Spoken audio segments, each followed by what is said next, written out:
5 dead in 10 seconds.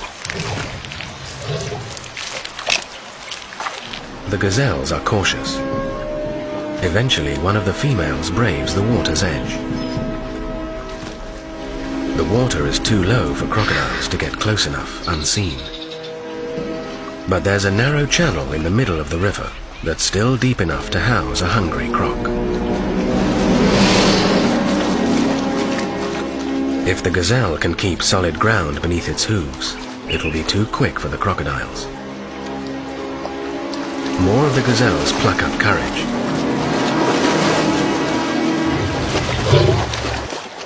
The little antelopes seem to be winning, but the crossing is attracting more crocs. The gazelles are growing in confidence. So are their hunters.